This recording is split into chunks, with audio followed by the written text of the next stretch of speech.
Welcome, everyone. Probably more people will join the conversation, but we will start soon.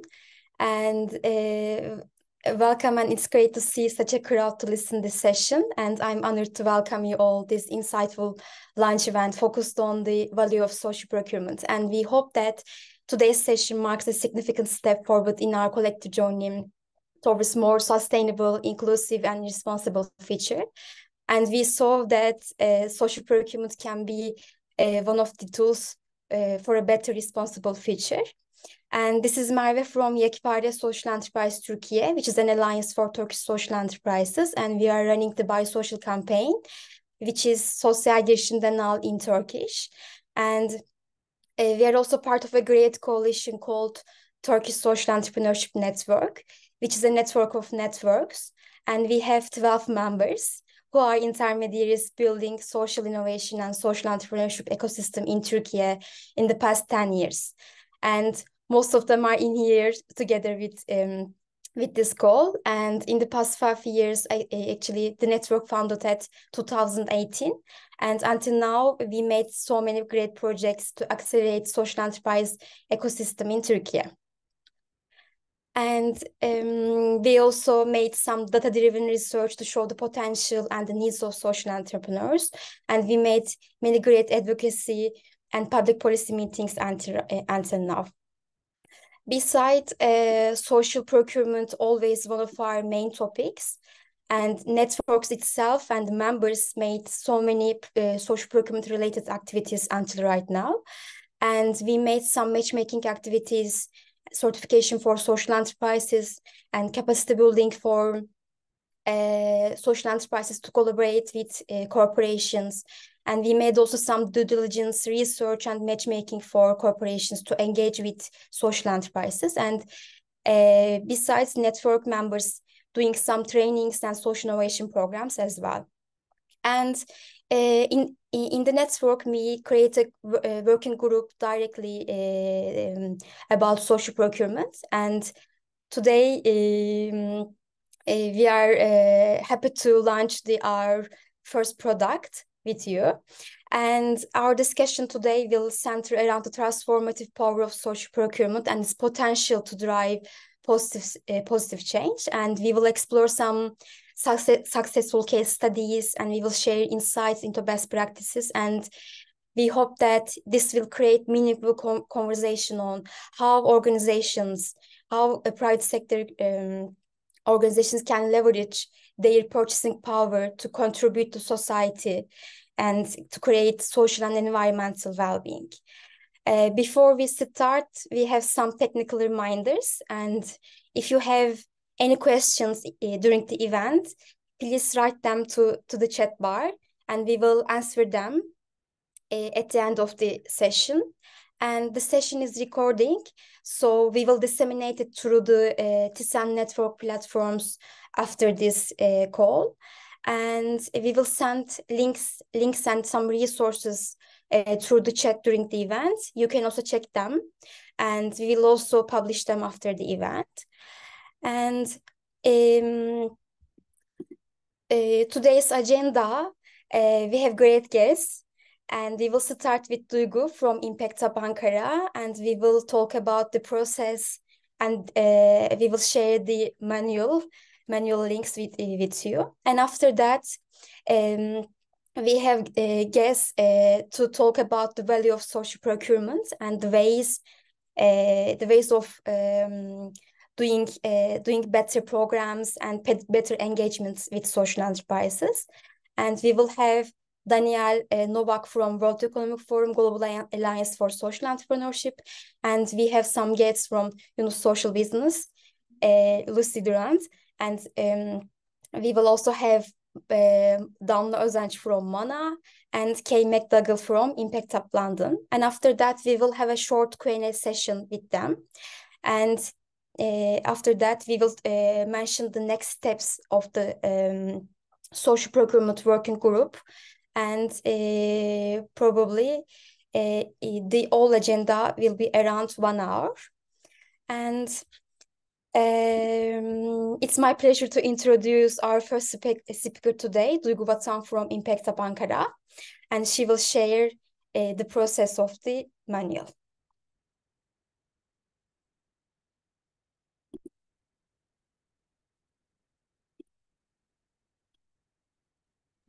Hello everyone, sorry I couldn't unmute myself while screen sharing. It's been a while since I'm not joining this type of an event.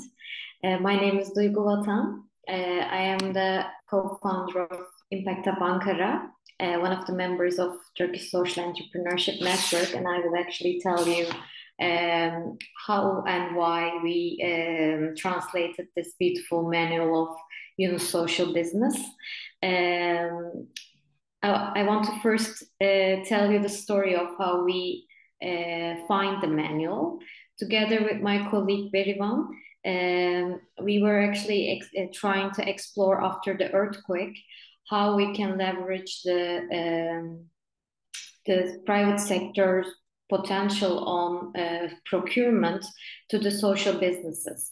And actually in Turkish, we have quite limited know-how on social procurement. Most of the time we see lots of intentions on social procurement, but we see that there are platforms, there are explanations on how to guide the public sector, but we couldn't find any good Turkish materials that has step-by-step a guidance for private sector engagement.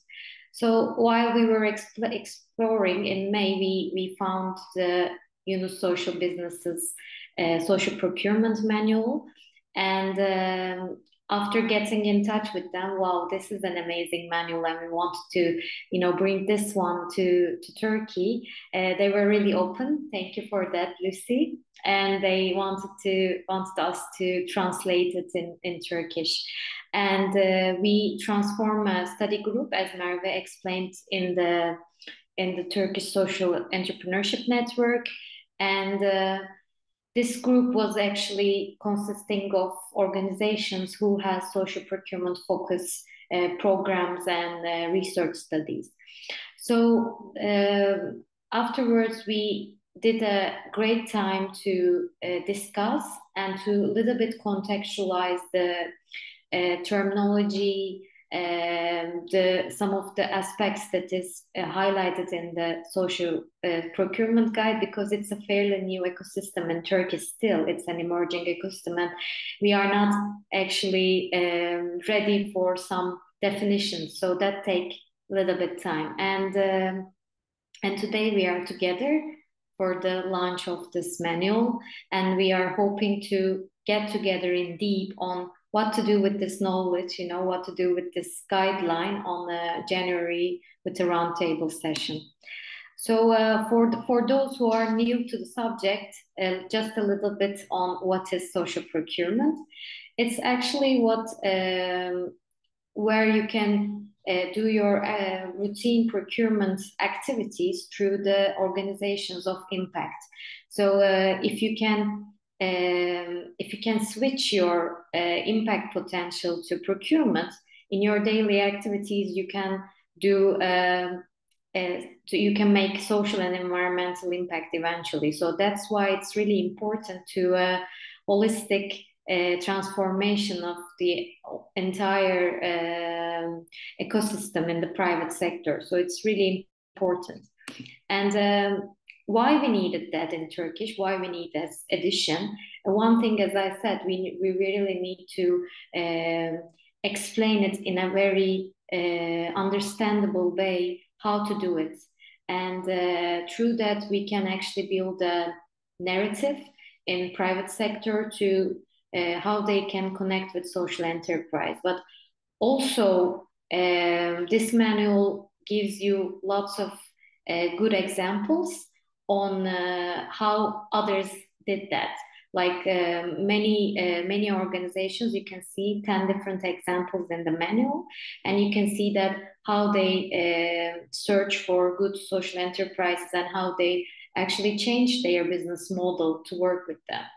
And also we wanted to show that this is not only a one-time case. Social procurement can be anywhere in your procurement activities. It can be in your direct spends, it can be in your services spends, it can be even in your indirect spends, like finding new employers, having good recycle systems, etc. So you can actually use social procurement, understanding of social procurement in many of your services. So we wanted to show this holistic approach for sustainability to businesses.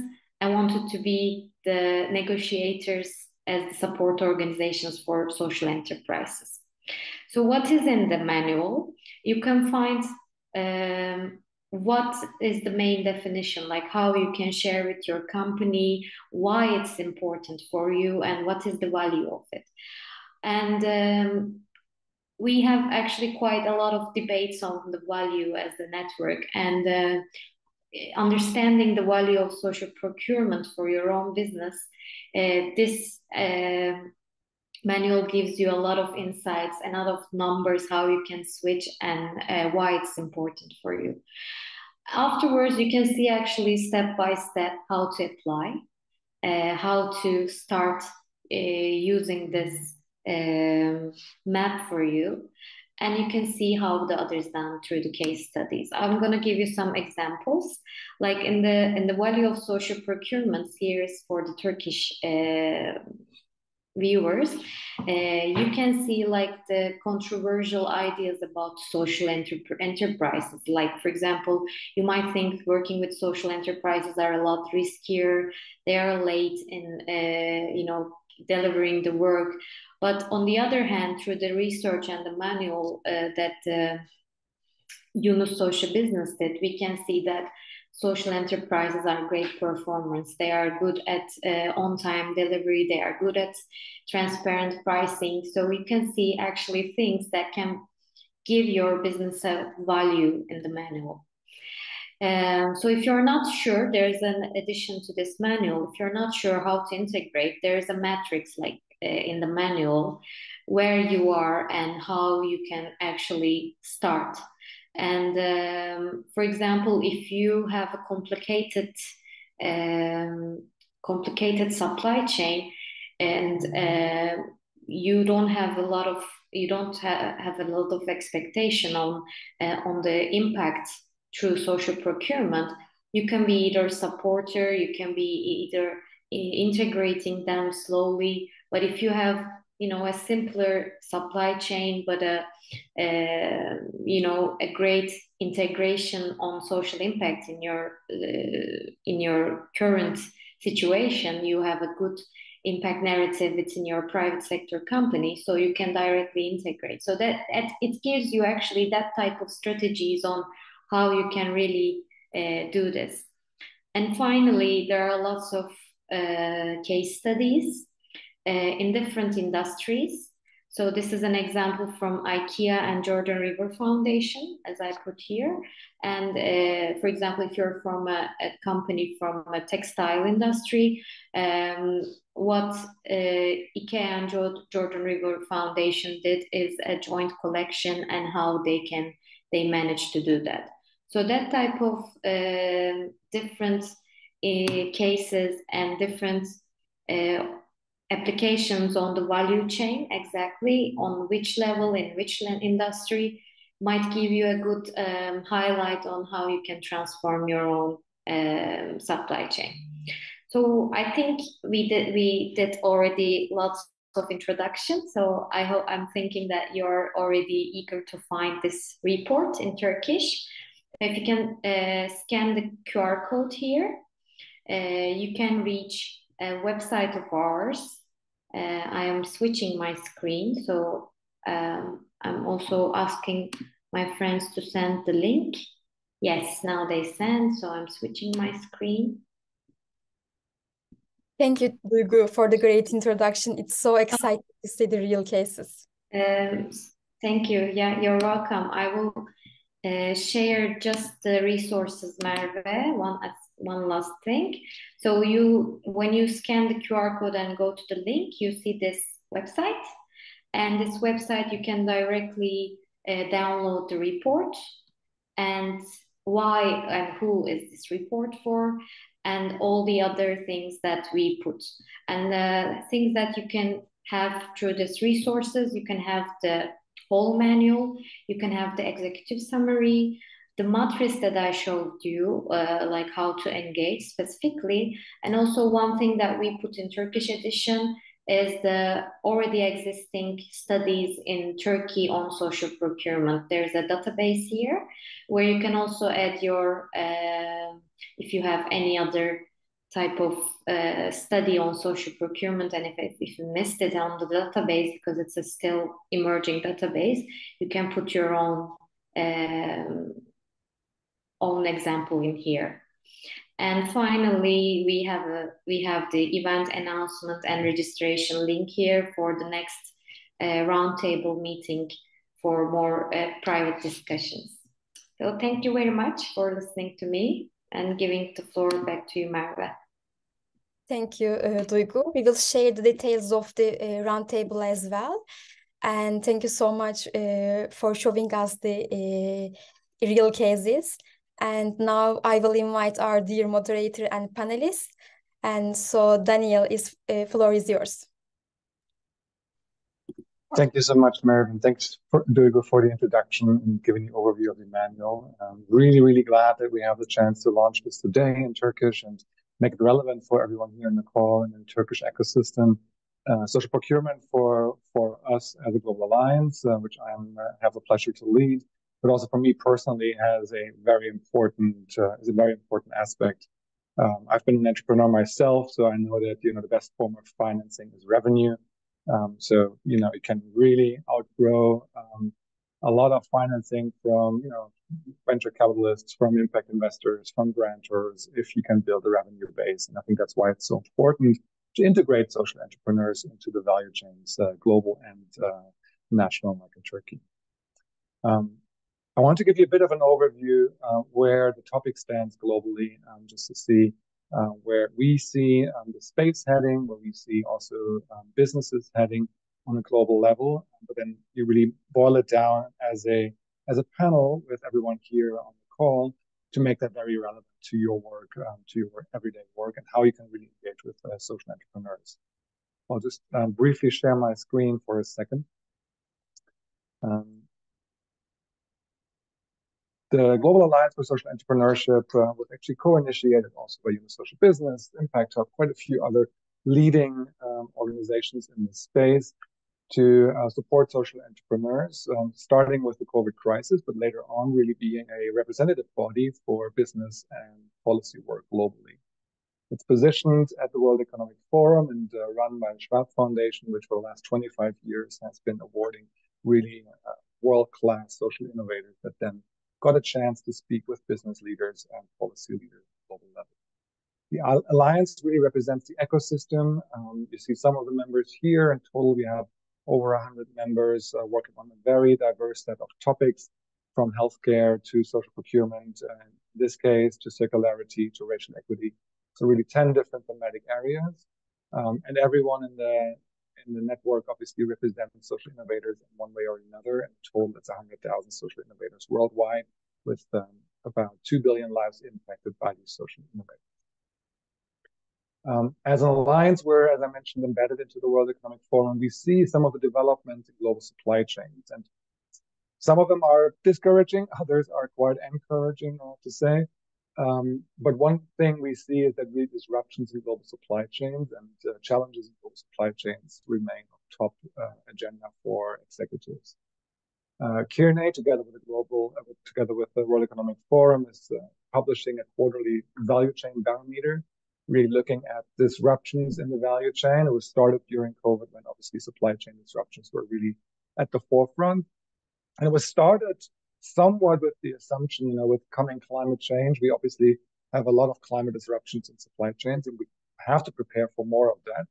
You do see that in the number of disruptions here in the first quarter this year, with floods actually taking second place. But what is interesting is that social disruptions still top the agenda by far.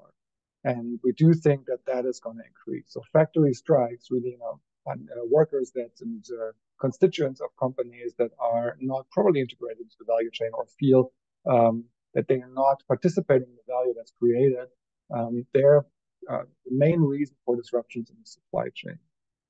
So we really see that social issues, that social integrity, that relationship with the suppliers becomes much more important in the next couple of years. And social procurement obviously offers one opportunity in that. When we talk about social procurement, and you can read it in the manual, obviously we'll hear from the panelists as well, but I just wanted to frame where it sits in the overall landscape of procurement efforts. You obviously have responsible procurement, which speaks to the ESG performance and ticking the boxes of regulation. So really making sure that your companies comply with the emerging regulation and really intensifying regulation. The next step is really looking at diverse and underprivileged communities and how they can be integrated into the supply chain, making sure that you have suppliers with a strong gender balance, or suppliers with a good representation of indigenous people, or representation of otherwise underprivileged communities in your country. And then social procurement really focuses on how can we create positive impact with your supply chain. So how can you create a positive value by leveraging the billions of dollars that are being procured every year by the private sector? I think that's what makes it interesting. It makes it interesting, A, because it helps companies to use their core competencies to create impact and act in a responsible way and really use business as a force for good. But also selfishly, it really helps companies to stay on the forefront of what's coming. We will see a tightening regulation. We'll see also more disruptions. So engaging in social procurement offers that R&D approach to supply chain to really understand how a supply chain could look like in the future. Within the Alliance, we are fortunate enough to work with quite a few actors in this space. You'll hear from some of them in the panel now, but also in the manual, you can see some of their work. And we see that also, it's not just the private sector that's increasing its efforts, but also governments are increasing its efforts. The European Commission has integrated procurement into its action plan. We see it becoming a conversation at the G20 discussions. We just had a roundtable in Brazil around G20, where social innovation and specifically social procurement are a topic. And the UN task force that is tasked with the implementation of the UN resolution for the social economy that was passed in April, that task force is putting social procurement quite high on the list of one way to actually support the social economy globally. So it is an emerging topic, it is a relevant topic, not just in private or the public sectors, but obviously most importantly to social entrepreneurs. And many companies are engaging in this. We'll hear from some of them, from some of these examples in a second, but you definitely can see it's not an emerging topic, it's not a niche topic anymore. I'll stop here because these examples we'll hear from maybe from some of our panelists, but hope that gives you a bit of a perspective on where we think this is headed. I'm very keen also to hear from you, whether you've actually deployed some of these initiatives already in Turkey, what the challenges are, where should we steer this conversation. So as we open up, I would love to encourage everyone on the call to share some questions already maybe in the chat, so that we can really weave it into the conversation. We want to make this a way for you to learn from the experts here that are on the panel. So please feel free to share your questions right away. I want to start with a concrete example. I think we've talked a lot about agenda setting here. So I would love to call on Damla, who is leading this as a Turkish social entrepreneur.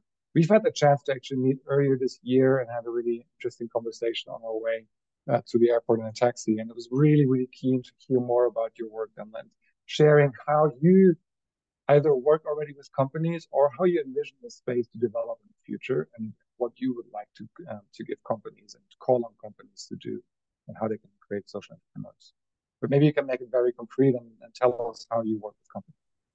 Sure. Hello, everyone. My name is Damla. I am from Istanbul, Turkey, and I am a social entrepreneur. And in Mana, my social enterprise name is Mana, and we are working with women cooperatives and trying to upcycle textiles. And at the corporate side, we are mostly working with textile retailers, and we are getting their waste of textile and upcycling them with women cooperatives and give back to the waste owner companies. This is the main idea actually, and as you can understand, this is the main topic that we need to reach the corporates to make this impact and make it sustainable. Actually, everyone who spoke before me explained very well about the social procurement process, why this is important and why we need to do this and etc. And as we all know, we have a lot of crises in Turkey and the world. Institutions also need to feel responsible and participate in this improvement trend actually. So as social entrepreneurs, we are good at creating solutions and we are all focused on different problems. But in my case, as I explained, we work on women empowerment and responsible production and upcycling in textile, for instance. So the real problems we want to solve are gender-based violence, inefficiency, and irresponsible production in the textile sector that triggered the climate crisis. So we need to work with corporate companies to create a real solution about these topics and make it mass, actually. So our impact models are based on this possibility. Until now, it has been difficult to explain this all social procurement processes to companies and guide them to where to start. So thanks to Manual, actually, we translate into Turkish with the Turkish social entrepreneurship team. So companies will be able to see, understand, and how can we do and how can we collaborate with social enterprises and this kind of things, actually. Thanks, Damla. This is so important to hear. And I think the other thing that I'm wondering is, obviously we talked a little bit about why it's important for us as a society and as a planet to collaborate with social entrepreneurs, right? I think we're having urgent issues to address, but a lot of companies are still quite driven by obviously the business aspect and by a transactional relationship. And I think we can talk about this and the second point also, how we can actually change that. But for now, what are the key things, the key reasons why your corporate partners are working with you? What is the hook line for you to engage them? Okay, sure. Actually, yes, I had some opportunity to work with corporates and I had some experience which are good and bad. And unfortunately, so I guess I need to say that before being social entrepreneur, I used to work in profit-based businesses. So I guess I understand what they expect from us, or what is their concerns about relationship with social entrepreneurs. So deadlines, qualities, products, scaling potential, and etc. So in Turkey, actually, we have lots of corporate-ready social enterprises. However, when we try to connect to companies, mostly PR, campaign departments, and that kind of departments contact us. So here's the thing, corporates mostly think about our story and want to make a campaign about these topics and talk about it. This is good, okay, but this is not sustainable. So, and critical action, I guess, for greenwashing. So I guess we need to stop in here and talk about really changing about the systems and etc. So that's the point of social procurement process, I guess. We are not campaign agencies, or we are, this is not a romantic concept, and we are all talking about something pretty serious, actually, such as gender-based violence, health, climate crisis, and etc. And we also act debates. This is the thing. So we don't need to something one shot. We all need to change system that doesn't work anymore. Need long-term relationships with corporates, actually. So there is a potential to be in your supply chain, but when we try to connect with you, mostly we are finding ourselves meeting with campaign departments. As I said before, we need to connect with buyers, merchandisers. We need to have motivation about, you need to have motivation about change something in a good way in your own company. So yeah, I guess this is the thing. We can work together as colleagues. We can talk about during the processes, prices, and etc. We can all do this together, actually. So yeah, this is my Thanks, Damla. experiences. Sorry. No, absolutely. I think that's super important to mention, because when we talk about readiness for social procurement, we often look at the social entrepreneurs and think, they need more funding, they need more organizational readiness, more better staff that can actually support their middle management in better processes. And that's all important, but I think it takes two to tango, which means that you have to actually prepare the companies as well. And I'm wondering, Kay, whether you're seeing the same. You're running as part of Impact Hub in the UK, and together with SE UK and the Biosocial Corporate Challenge, you're running a program with the construction company Waits that leverages social entrepreneurs to strengthen its work in construction. Maybe you can tell us a bit about that journey and whether it has actually moved beyond the CSR approach and into core business. Yeah, sure. I'm just gonna share my screen as well, because I have some slides that might be helpful.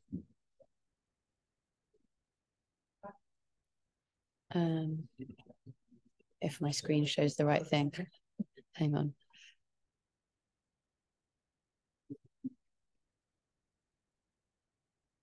Can you guys see that? Yes, thank you.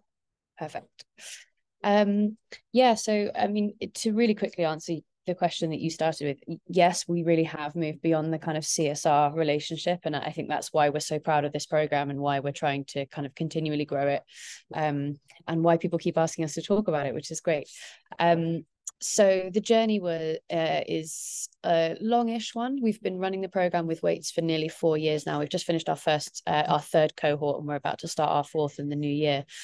So the way that it came about was, for those of you that don't know, in 2013, the Social Value Act came into effect in the UK.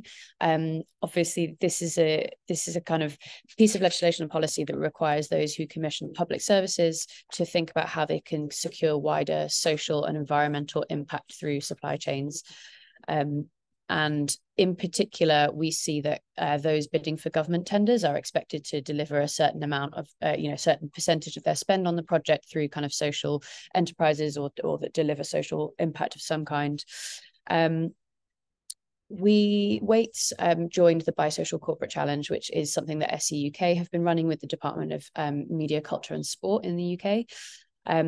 They are part of a group of around 30 organisations who joined the challenge, and the challenge overall is seeking to spend £1 billion through social enterprises via procurement. It's in its 8th year now. They have spent 350 million through social enterprises so far, and 99 million of that was actually in 2022. So we're seeing huge increases in spend as the years go on. Waits were introduced to us by SE UK, because when they went out to try and find social enterprises to spend money with, they found that the social enterprises within the construction and built environment sector had not been able to scale to meet those kind of larger regional and national contracts. And so they asked us if we could co-create a program where we delivered business support to social enterprises that had an opportunity or a service relevant to their supply chain to help them scale so that they could meet those larger contracts. So that's what we did. The program is entirely co-created and co-delivered. So we use Waits experts internally as the mentors, and also as to deliver some kind of sector-specific expertise. And our Impact Hub London programs team deliver some of the kind of more general business support around scaling and growth. We've delivered 3 cohorts, as I said. The first 2 cohorts were for 5 enterprises each. And then in 2023, we were actually able to grow the program. And that's where we decided that it made sense to bring this to the sector more broadly and not just keep it with Waits. And so we actually welcomed 2 additional partners. One is a social enterprise ecosystem partner who helped to support with extra funding. And the other was an additional corporate partner, Travis Perkins. We had the celebration event for that cohort last week, and we are really thrilled to say that we hope that we've now got an additional 1 or 2 partners for next year's cohort as well. So yeah, Waits, sorry, I forgot to move my screen. So this is, Waits wanted to spend 25 million with social enterprises. They're well on their way now, which is really exciting. This is the program. And this is a little bit just so you have an idea of what the program entails. So yeah, Waits provide the mentors as well as sector specific expertise. And I'm sure so many of you probably already aware why the construction and built environment sector is particularly relevant for social procurement, because there's huge pressure for them to be better environmentally, to be better socially. They're a huge employer of kind of more marginalized and diverse groups, though you don't always see that in the kind of upper echelons of their hierarchy. So yeah, they were really prime, but I have to say, obviously the legislation in the UK has really supported that sector specifically to look at increasing social value and social procurement. Amazing. Congratulations on everything you've done. I think this is a great show for social procurement, and we're also happy that this is coming more to broader European landscape with the Biosocial Europe program. Really, really important to share some of these lessons learned here. Now, given that the Social Value Act was such an important driver for the success of the program and for the relevance to Waits, I'm wondering, and you are a cross-sector advocate as well, you really stand up for cross-sector collaboration. So I'm wondering, do you have recommendations for the Turkish ecosystem to what can be done without maybe the necessary regulation in place, to still increase the relevance of social procurement for businesses in Turkey? And B, what can be done to actually put the policies and regulation in place? What would be a success criteria for that? Yeah, I think, I mean, one of the tips I was going to say was really do try and engage with legislation and policy in ways that you can bring that in. I think you guys have an incredible social enterprise network across Turkey. The Impact Hub community is always kind of talking and celebrating about the kind of amazing strength that you have. And I do think that strength is what governments will listen to, and kind of whether that's local or national. So I would really encourage you to think about how you might be able to collectively harness that power and try to kind of start lobbying, I suppose. I'm really unsure about how the kind of local and national politics works in Turkey, I'm afraid, so I probably can't be more specific than that at this point.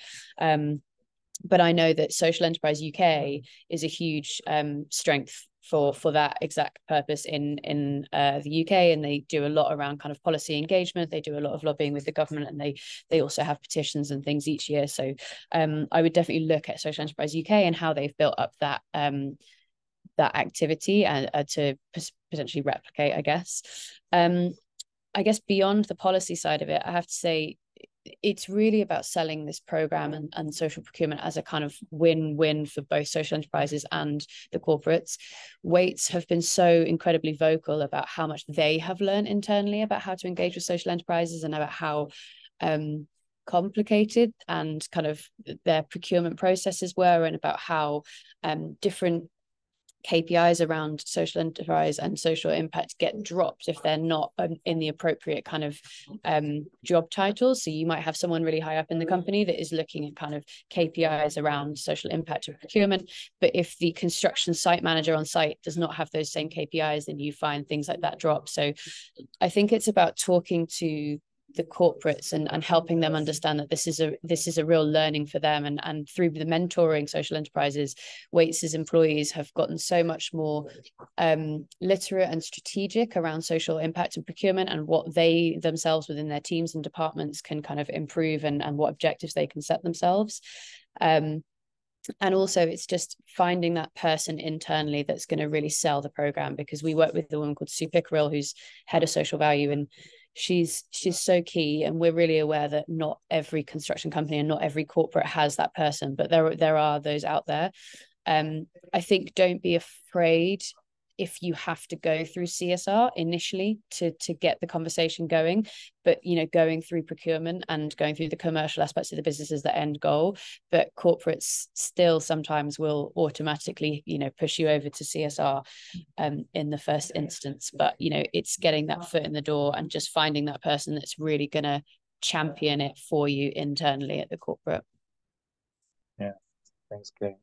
And that actually transitions well into our next guest here, Lucie, who's obviously gone through the process of talking with so many companies to understand what are their priorities, why are they working with social entrepreneurs, why are there opportunities to work with those social entrepreneurs, and obviously also then was publishing the Social Procurement Manual.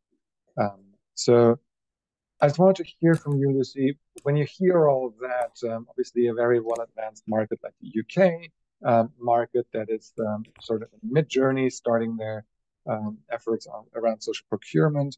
Where do you see the topic of social procurement stand right now, and where do you see also companies have to move, especially as Kay mentioned, incentives, for example, and internal structures. So what do companies have to do to be ready for working with social entrepreneurs? Thanks, Dan. Sorry. Thanks, everyone. So Yunus Social Business, we designed the manual and released it only 2 years ago. And in those 2 years overlaps, I have seen the topic growing and growing very much, not only getting traction for the social entrepreneurs themselves, starting to look and reach out to companies, but also from intermediaries and institutional organizations, as well, of course, as corporate buyers. We see a real movement, not only on having many more companies starting to look at social procurement and trying to position it in their sustainability strategy for their value chain, but also seeing much more reports, articles, conferences that feature social procurement. So there is definitely a momentum right now happening in the corporate space in Europe and in many different regions to look at what can be done at global level and national level, and sometimes even local level, and how companies can feature that. So after releasing the Social Procurement Manual that has been dedicated to corporate managers to kind of understand what's a social enterprise, how do you work with it, why is it relevant, we went into many different conversations with companies, mostly multinationals that have operations, factories, offices in many different countries, and trying to help them not only to understand the topic, but to find social enterprises, and slowly getting the foot in the door on how do you also help them exactly the way that you're doing it with waste in the construction sector in the UK, on not only just buying from them and having this buyer-supplier relationship, but how do you create sustainable partnership, and how do you help the social enterprises to be at the level that you need if you want to reach the volumes and the scale that you want. A couple of things that I can say about how companies are seeing it and what are the challenges that they face. I might share my screen very quickly for 1 or 2 slides. I'm not going to be very long for it because I see that we are already close to the hour. The first thing that I like, it's a very busy slide, so please just pay attention to what is written on the right. The thing that I like, sometimes in the topic of sustainability in procurement, in value chain, it gets a little bit complex for people that sit external from companies, and it's better to position it as a ladder, and as all the different activities you can do are complementary. And social procurement is not only catalytic, but very complementary to all the things that companies have to do and are doing right now.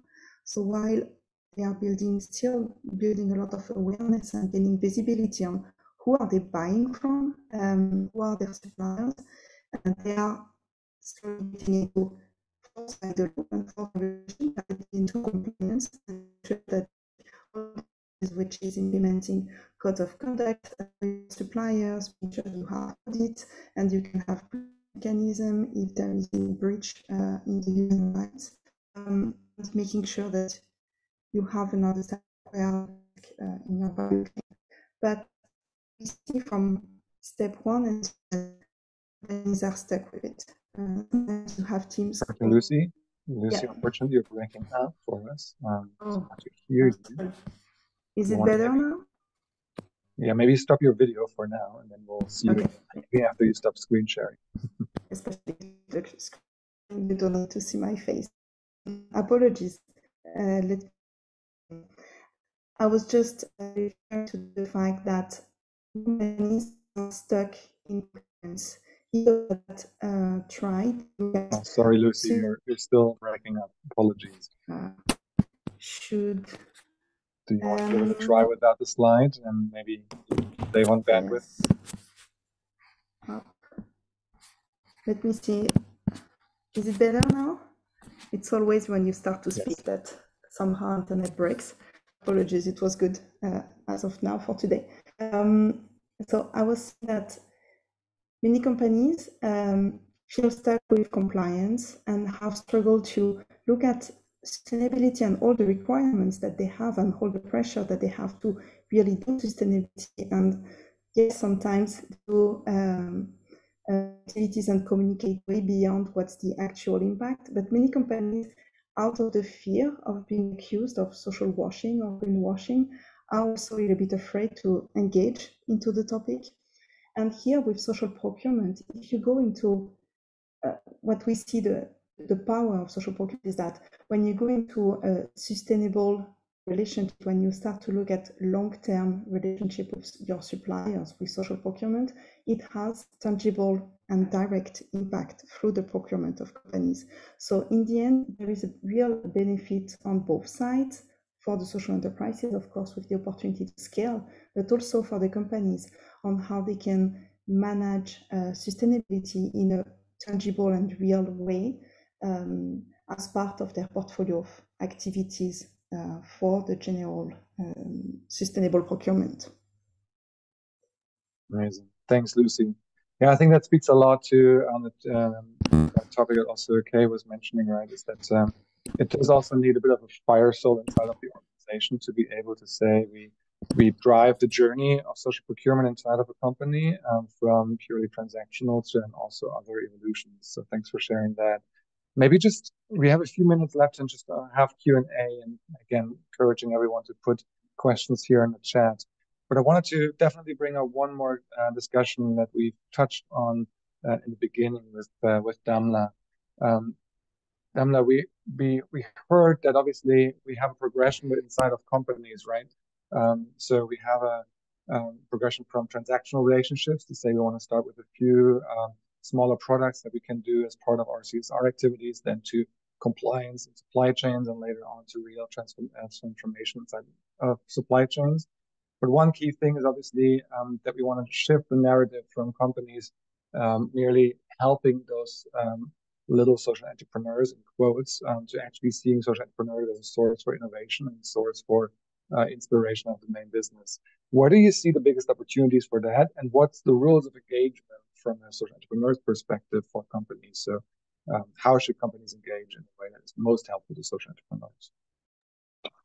Maybe it could be like, when we trying to reach the corporates, they usually give us orders or only this, no more communication or no more another option to communicate with them or talking with them about this could be more than this, but we need more opportunity or communication deeply or etc. So maybe private sector could be more open in this way. This is the first thing that we need, because we have potential. We can do lots of things for them, but firstly we need to explain what we are doing and why we are doing this and how can we communicate and collaborate with.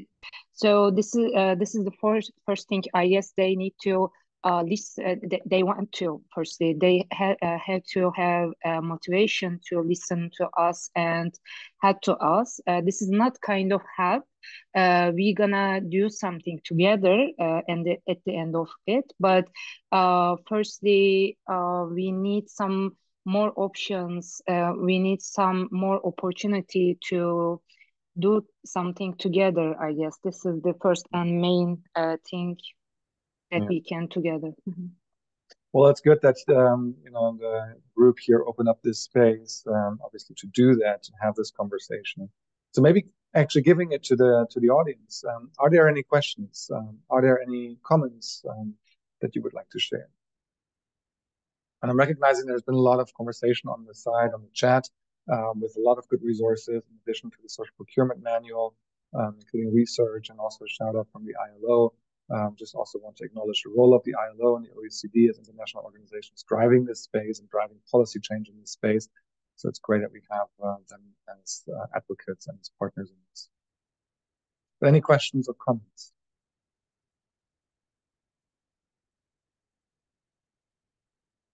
No. All right. Well, then maybe I have a last question to Lucie as the author of the Social Procurement Manual. What would you now recommend companies to do next? So we're ending this call in 6 minutes from now, after Mary is going to close us out. But what would you recommend to everyone here on the call to do next after 2 p.m. European time, I guess 1 p.m. Turkey time, to do now as a new age in social procurement in Turkey is approaching?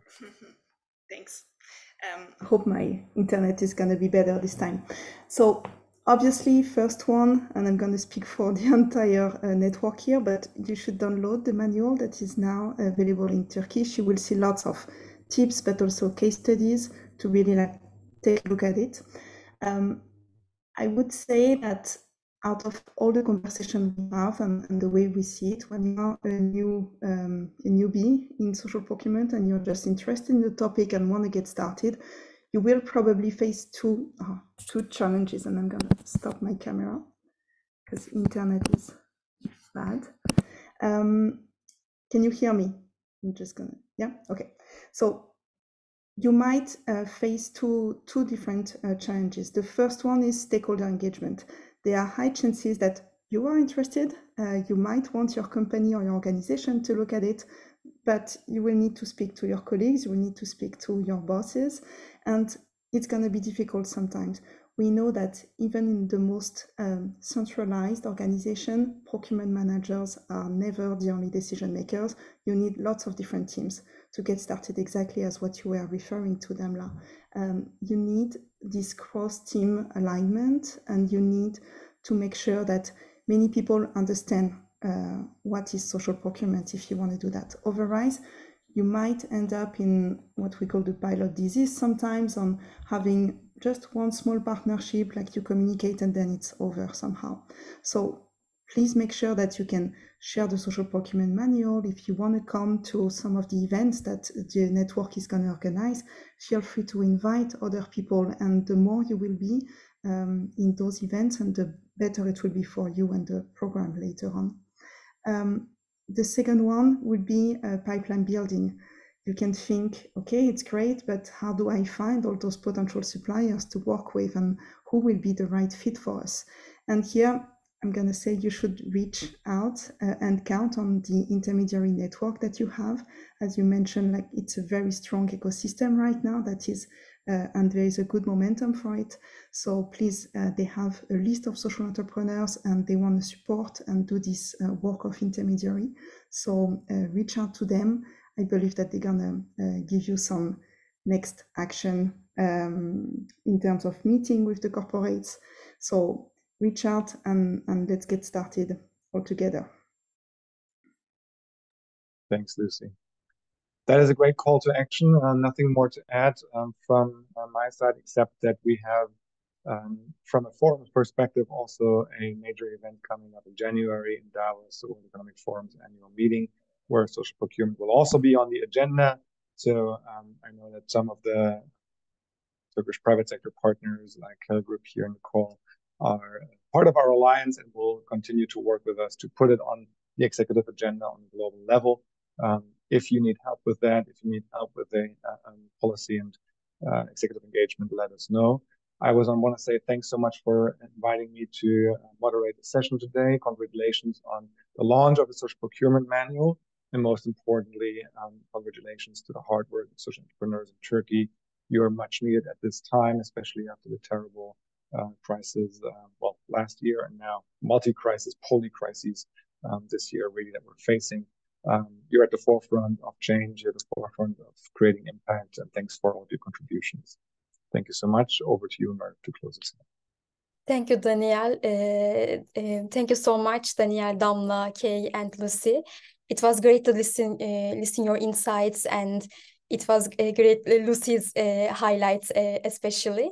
And lastly, we will share our screen again for the next steps. And as we shared the manual links already, please read it, separate it, and through your social media or your community. And if you have any questions or any feedbacks after deep and dive in the manual, please reach out to us, info@sosyalgelişimağı.org. We will share this email as well through chat. And if your organization interested in social procurement and ready to learn more, as we already mentioned, TISAN members, TISAN is a member-led network. So these members, we will happy to join to design your social procurement journey, and we can help you to find certified social enterprises. And if you have any if you want to create some matchmaking programs, or if you need some research or due diligence, together with our members, we will happy to design and help your next steps. And as we mentioned, we will have the first roundtable. It will happen January 10 in Impact Hub Istanbul, and our plan for this roundtable is creating a meaningful engagement and peer learning together with corporate leaders. So this first roundtable is directly for private sector leaders, and there will be thematic talks as well at this meeting. But we believe that it will be a good opportunity to come together after this launch event. So if you want to join the roundtable, please register with form. And if you are not the right person, please send this invitation through your network, so the other peoples and the corporate leaders can also join the event. And thank you so much for your time. We are so happy to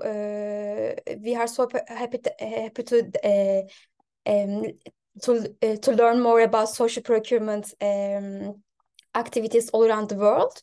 And as Daniel mentioned, there were great Turkish resources in chat. We will collect and send them after the event.